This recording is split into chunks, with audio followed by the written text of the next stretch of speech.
Welcome back, dear viewers. Now it's time for our daily press review, and we are joined today by Mr. Rahman, political analyst. Good morning. Good morning to you.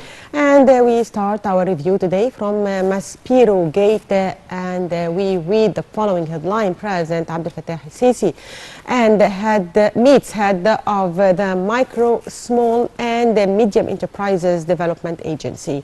President Abdel al-Sisi met on Monday with the Prime Minister Dr. Mustafa Madbouli and head of the Micro, Small and Medium Enterprises Development Agency, Dr. Niveen Gema. During the meeting, President Sisi gave his directives to provide the necessary funding to increase the micro, small and medium enterprises. The President stressed the state's growing interest in micro, small and medium enterprises sector for its important developmental role and its offering to job opportunities. President Sisi also gave his directives to strengthen the resources of the Micro, Small and Medium Enterprises Development Agency to create an enabling environment for the implementation of the ambitious initiatives to develop this sector. So, Mr. Amr, can you shed light on the importance of small and medium-sized enterprises on development? The fund that is directed for this project, this micro, small projects, is very important on too many levels.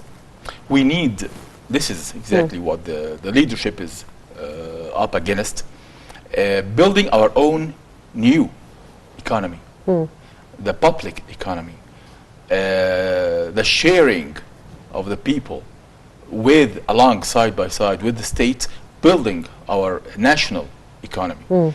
That comes only by using the powers and the capitals, the small capitals, with the ordinary citizen to share and build their own projects, build their own association in this economical base we are trying to build here.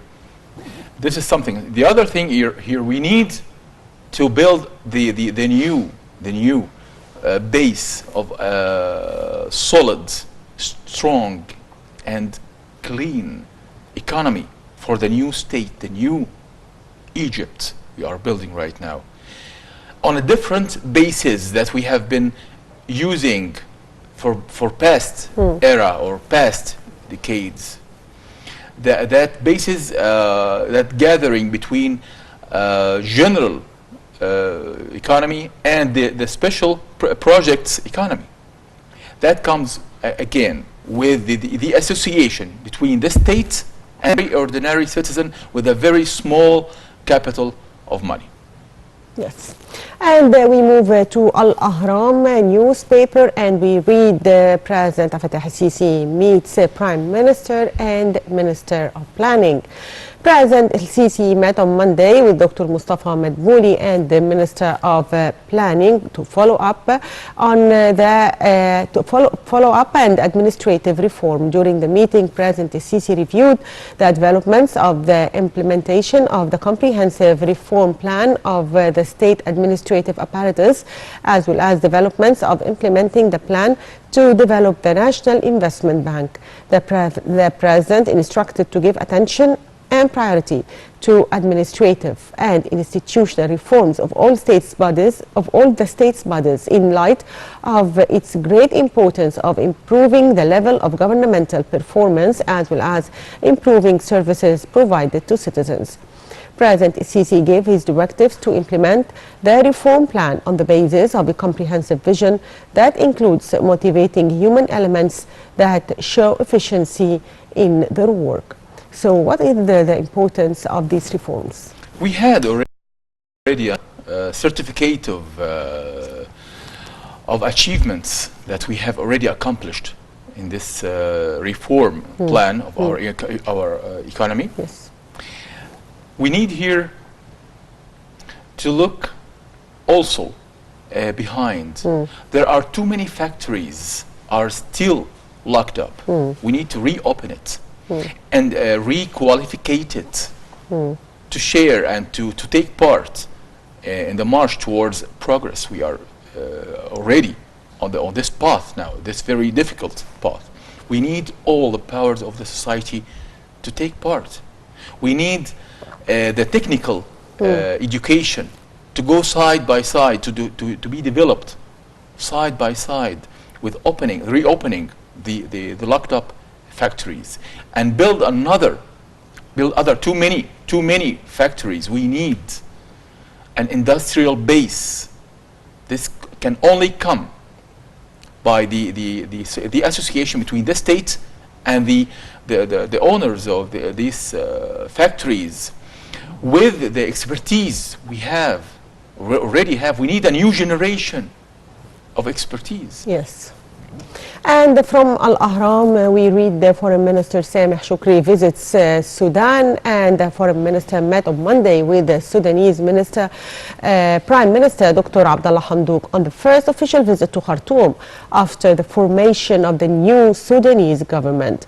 The meeting tackled ways of enhancing bilateral cooperation and supporting Sudan during the transitional stage. During the meeting, Shoukry affirmed Egypt's full support for the new Sudanese government during this stage at bilateral level and through all regional and international forums. Shoukry also stressed on the joint efforts with Sudan in the face of the recent flooding crisis, adding that Egypt is sending aid to ease the burdens on those affected by the floods. So the importance of this visit. We have succeeded to help our neighbors, our brothers in Sudan, to achieve their own new path towards true freedom, and to face what's so-called Arab Spring, which is a Zionist Spring. We have now a new regime that is true friendly to Egypt, and also to write for their plans for future of the whole Sudanese nation, not only a part of an organization. We are talking the whole Sudanese nation that is already now divided to 2 sectors or even 3. Yes. This is one thing. The other thing here, we need to strengthen ties with the new leadership of Sudan to face new files. All the time we see and witness acts of war on what they call the 4th or maybe 5th generation of war against the Arab nation led by Egypt. Egypt is taking the lead now to face this war. Too many files are already opened on the table. We need to secure our borders, our common borders between Egypt and Sudan. We are witnessing a war, true war, I mean it by all means, that we have already stopped. What they call it, the century deal, or deal of the century. We have already stopped this deal forever.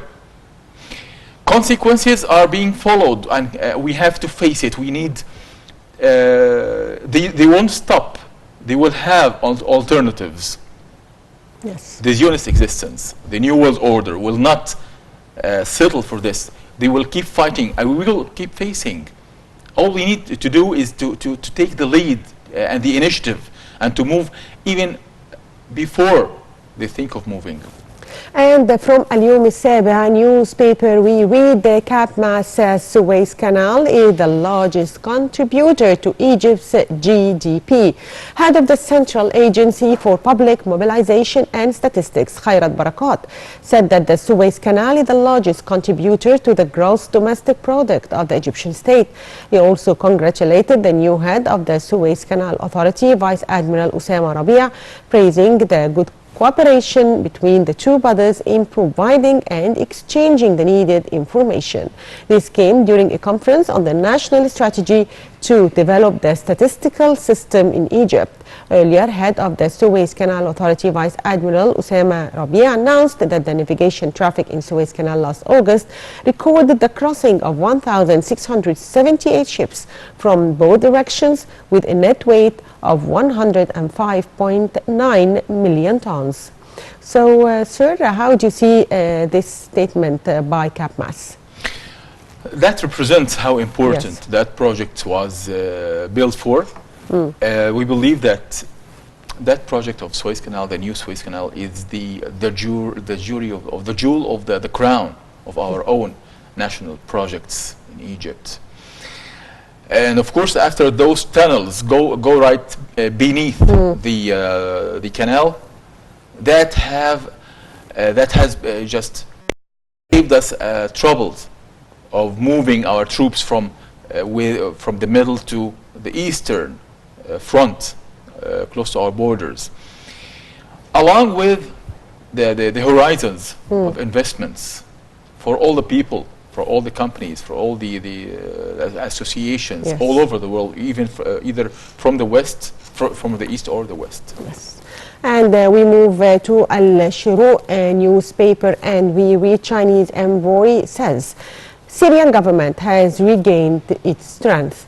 Chinese special envoy to the Middle East said that the escalation in the Syrian province of Idlib will not ignite a new large-scale military conflict in the country, as the Syrian government has now regained its strength and will prevent a new war from happening. He said that despite there are still terrorist formations and armed opposition groups scattered across Syria, the Syrian government has regained its strength, having gone through the challenges of such a long war, and for that reason the possibility of a new war is not realistic. So how do you read the statement by the Chinese envoy? Cairo supports the strength of the Syrian government, and Cairo supports the strength and the unity of the Syrian Arabic army. Yes. And we support this army as it is a part of the Arabic army. Of course, that goes without saying.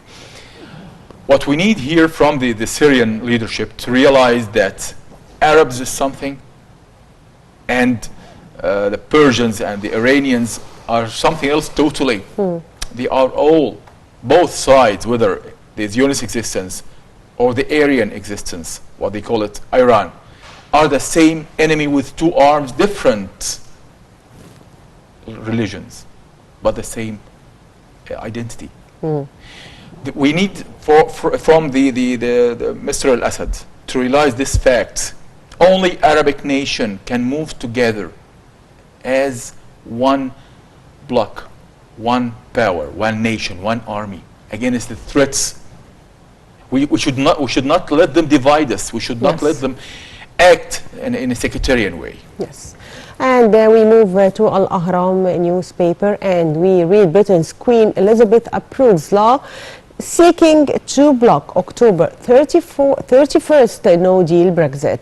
Britain's Queen Elizabeth on Monday gave final approval to a legislation which seeks to prevent British Prime Minister Boris Johnson from taking the country out of the European Union without a deal on 31st of October. The step is effectively a rubber stamp from the monarch for the law, which passed through Parliament last week despite opposition from the British government. Meanwhile, Speaker of Britain's House of Commons, John Bercow, announced on Monday that he would be standing down from the role, adding that he would not contest the next election.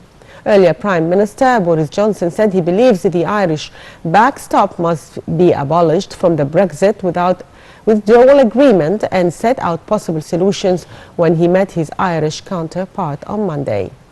So, how do you see the Brexit deal now?